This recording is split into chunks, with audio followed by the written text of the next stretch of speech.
Hi, welcome to another episode on our series of short video clips highlighting the many features of ClientNote, a CRM system designed for immigration consultants and legal professionals.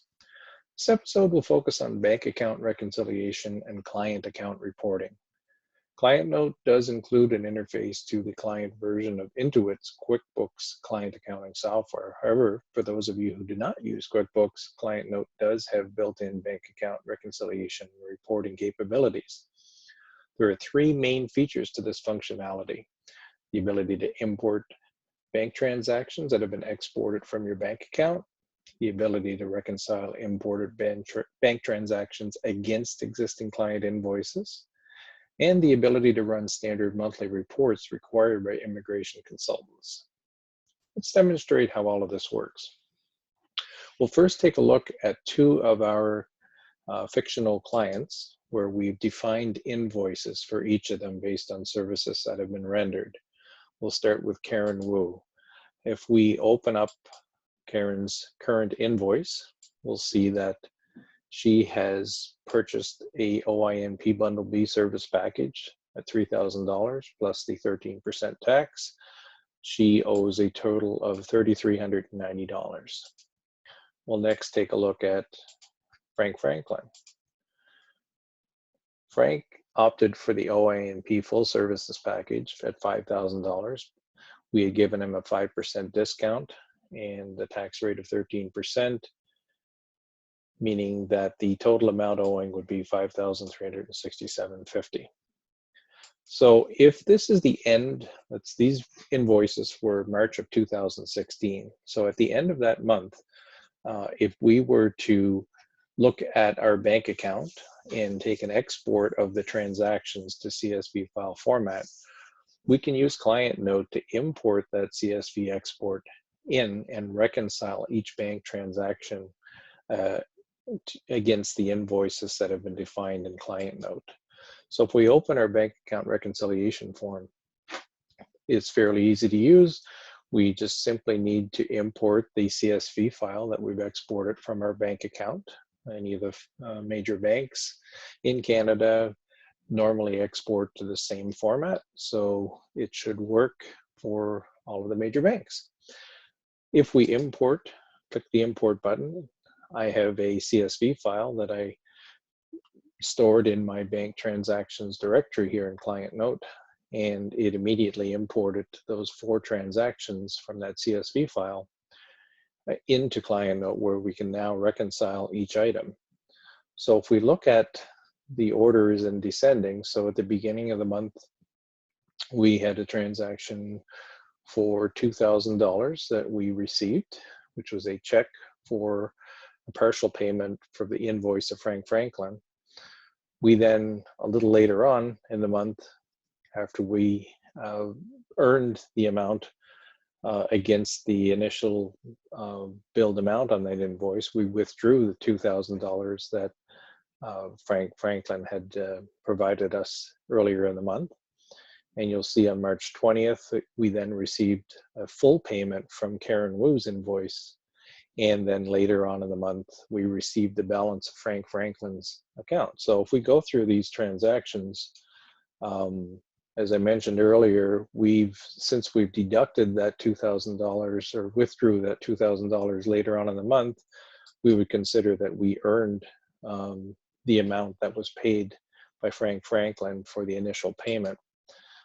This is a withdrawal, so we'll just put not applicable here. And for the remaining amounts, even though that they are paid, their service is still to be rendered, so we'll classify these as unearned income, which will come into play later when we run our immigration reports against all of these transactions. So the next thing we need to do after we classify the earned status is then just to match all of these up with invoices that we've defined in the system. So the 2 invoices that we showed you earlier are here. The $2,000 was an initial payment on Frank Franklin's invoice, which we can spot here and then simply match it up. And you'll notice that it immediately was removed from the list because it's a reconciled transaction.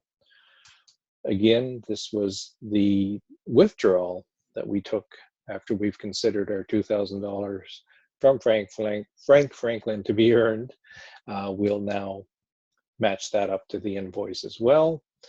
And now we have the remaining transaction for Karen Wu, where she paid in full for her services.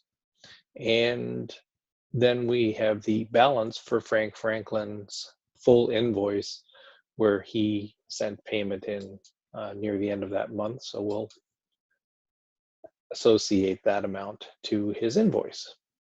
So that reconciliation that we just performed actually updated the invoices as well. So you could go back into the invoices now and print them off, and it would reflect the amounts that were paid based on the bank transactions. So you can save it as a PDF and send out an updated invoice to Frank Franklin or any of the other clients you have if their invoices have not been paid in full at this time. So this kind of keeps track of the payments that have come in over time. So now that the reconciliation has been completed, if this were the end of the month for that, if you were trying to prepare your immigration consultant reports for the month of March of 2016, which is where all those transactions were from, we can open up our reports module, and among a series of other reports that are available in the product, we have the immigration client account report section, where you can simply go in and choose the month that you want to report on, and then click the button to run the report. So as you can see here, this reflects the activity based on what we just demonstrated, where early in the month we received a check from Frank Franklin for $2,000 to go towards his full invoice. Since we considered that those funds earned later on in the month, we withdrew that $2,000, which brought our account balance to zero. And then later in the month, we received the full invoice amount from Karen Wu, which brought our balance up to $33.90. We did not withdraw any of her funds yet because we did not earn those payments yet. And same thing for Frank Franklin's final amount owing after the $2,000 he paid earlier in the month to finish off his invoice due amount. He sent us a check for this amount, which increases our account balance. One of the other reports that are required by immigration consultants is the client account reconciliation report, which presents this information in a slightly different format. If we open that, we'll see the opening balance for the month was zero. The cleared withdrawals that were taken, we withdrew $2,000 on March 19th. The cleared deposits, so we had received 3 deposits that month, and it shows the total. And then it shows us the balance at the end of the month, which matches up with the balance that we saw in the previous report. So there are your 2 key reports that you need to provide based on your immigration consultant requirements. There's a third report in this list as well, and I'll change the dates here to coincide with the month in question. So if we run a report as of March 31st, 2016 for the client account balances, it's a very crisp report that just gives you 1 row per client. So we only have 2 clients in our fictional system right now. And again, the total money withheld per client matches up to $67.50, which is a combination of Frank Franklin and Karen Wu's balances. This concludes our presentation today. Please do not hesitate to reach out if you have any questions, and we hope you get an opportunity to look at some of our other videos highlighting the many other features of ClientNote.